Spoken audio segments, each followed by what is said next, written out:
Premier ministre, Mesdames et Messieurs les journalistes, chers invités, chers camarades, nous vous remercions de votre présence et vous souhaitons, au nom du président de la paire, des membres du secrétariat exécutif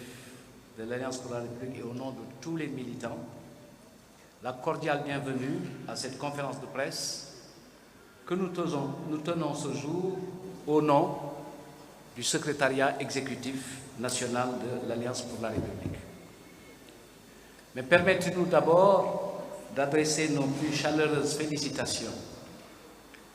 à nos autorités religieuses de Médina Gounass qui viennent de terminer la retraite spirituelle du Dakar, qui est un événement majeur dans l'agenda spirituel et religieux de notre pays. Nous voudrions également féliciter très chaleureusement Sa Sainteté, le pape Benoît Léon XIV, pour son élection à la tête de l'Église catholique. Et lui souhaitons les meilleurs vœux de succès dans sa mission pastorale au service de l'Église romaine. Les mêmes félicitations sont adressées à nos camarades de confession catholique. Nous voudrions également féliciter le président Macky Sall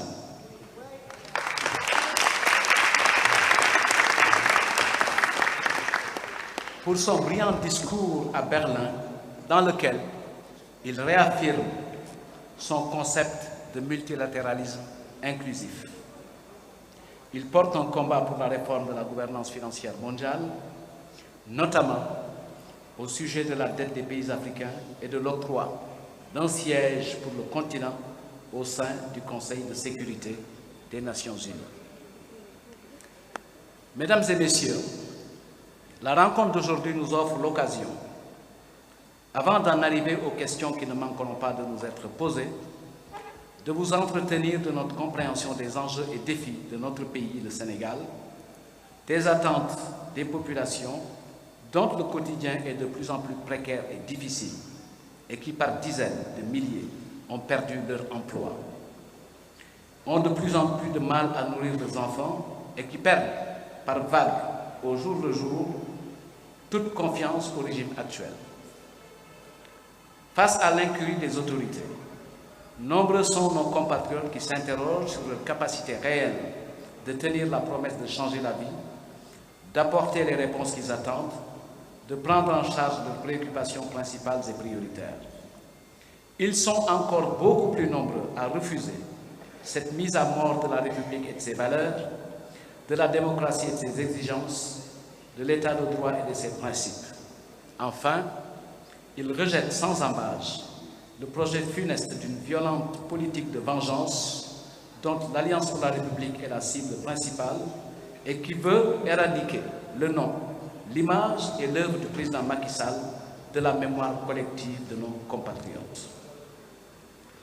Mesdames et Messieurs, le jeudi 8 mai 2025, par une cabale orchestrée depuis l'Assemblée nationale, la majorité parlementaire mécanique a adopté la résolution de mise en accusation de 5 ministres du régime sortant, à savoir messieurs Mansour Faye, Ismaïl Madior Fall, Moustapha Diop, Mesdames Ndeye Saly Diop et Madame Aïssatou Sophie Gladima, avec une volonté assumée de les humilier, de les jeter en pâture et de prononcer la sentence de leur culpabilité définitive avant l'étape judiciaire de la Haute Cour de justice. L'Alliance pour la République exprime sa solidarité agissante aux anciens ministres mis en cause, ainsi qu'à tous les détenus politiques, l'honorable député Farba Ngom, le ministre Lat Diop, Abdoulaye Ndiaye, Abdou Nguer, Assane Diouf, pour ne citer que cela, et dénonce pour condamner avec la dernière énergie cette chronique annoncée d'un procès éminemment politique. Avec la même force, l'APR refuse que ces serviteurs de l'État soient érigés en trophée de guerre par un pouvoir qui n'a rien d'autre à offrir au grand peuple du Sénégal. L'Alliance pour la République fait confiance à la justice et l'appelle à faire preuve davantage d'objectivité, de neutralité, d'impartialité afin que le Sénégal reste cet état de droit reconnu de par le monde et que nos compatriotes maintiennent leur confiance en la justice de leur pays parce que celle-ci aura été indépendante et aura rendu sa décision hors toute considération subjective ou politicienne. À cet égard, nous saluons les décisions de la Cour suprême rendues le 28 mars 2025 relatives à la violation des droits du ministre Mansour Faye, celle du Conseil constitutionnel du 23 avril 2025 sur la prétendue loi interprétative et celle rendue par la Cour de justice de la CEDEAO ce jour, 9 mai 2025, condamnant l'État du Sénégal à payer 5 millions de francs aux détenus politiques Lat Diop. Mesdames et messieurs les journalistes, chers camarades, le Sénégal, modèle de paix sociale, de pluralité politique, de liberté d'expression et de stabilité, aborde un tournant décisif dans sa trajectoire historique. La traque contre les membres du régime sortant sur fond de haine, de rancœur, de terreur et de règlement de compte a incontestablement pour objectif final la décapitation de l'Alliance pour la République avant toute dissolution finale. Cet acharnement maladif, inacceptable du pouvoir, manifeste par sa volonté d'en finir avec les forces du régime sortant en utilisant le populisme, l'insulte, la violence, le mensonge, la manipulation et la diabolisation au risque de se tourner lui-même en dérision, n'a pas échappé à la vigilance et au rejet de nos compatriotes. Mesdames et messieurs les journalistes, le 7 avril 2025, faisant suite à son adresse à la nation du 3 avril, à la veille de la célébration du 65e anniversaire de notre accession à la souveraineté internationale, le président de la République est revenu plus amplement sur l'organisation du dialogue. Par les soins du ministre de l'Intérieur et au travers d'un mode singulier d'invitation, les coalitions invitées en lieu et place des partis légalement constitués et de formulation laconique du contenu, le président de la République a retenu la date du 28 mai pour l'ouverture du dit dialogue.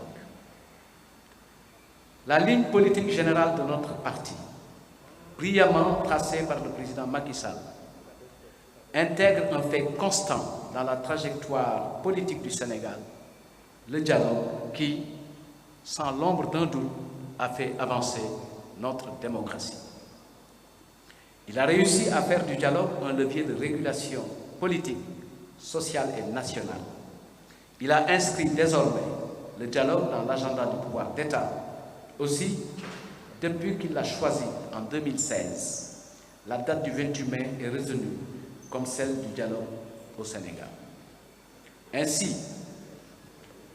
parce qu'elle saisit le sens et la portée du dialogue, et surtout que c'est son leader qui en est l'inspirateur historique, l'Alliance pour la République, dans son principe dénoncé, comme dans sa réalité d'être, est partisane absolue du dialogue, inclusif, ouvert, libre et qui prend en compte les préoccupations de l'heure. Je voudrais citer la crise économique, le pouvoir d'achat de nos compatriotes, l'emploi, surtout celui des jeunes, la place du Sénégal sur l'échiquier international, le monde rural, pour ne citer que ces enjeux du moment. Mais l'Alliance pour la République ne peut pas et ne participera pas à ce dialogue.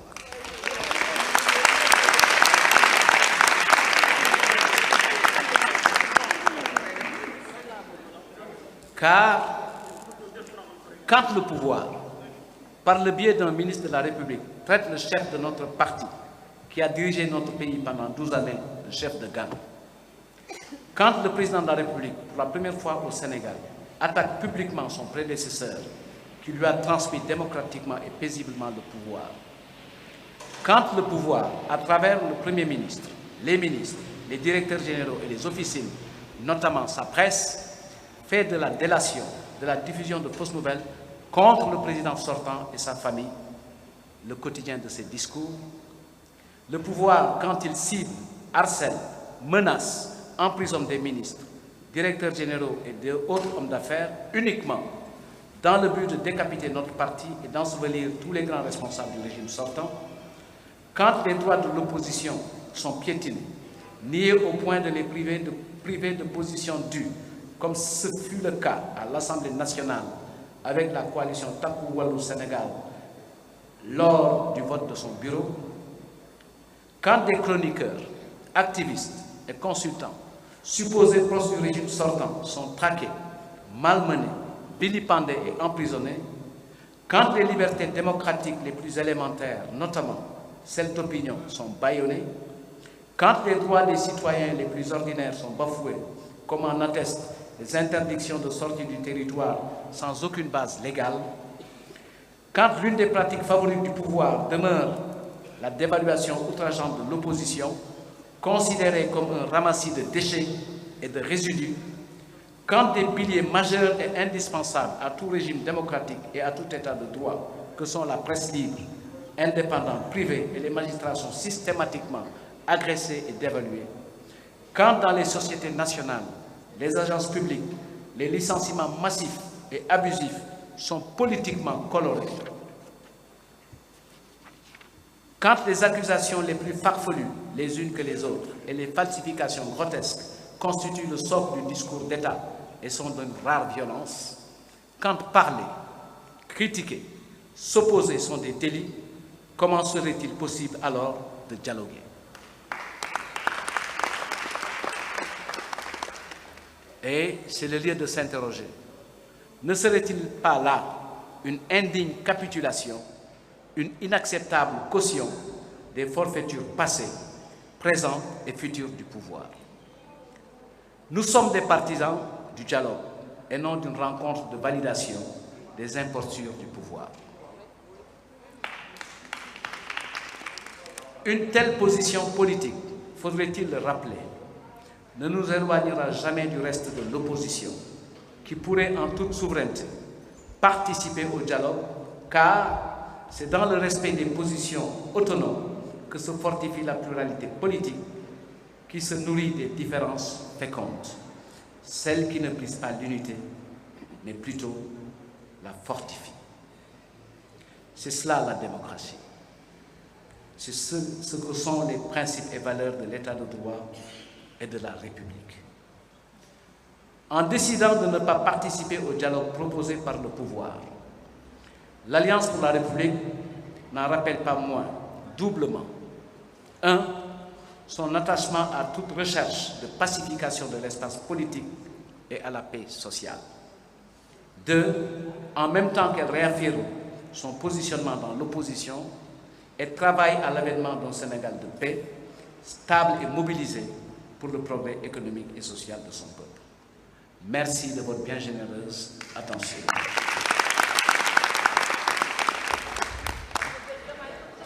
Mbokk yi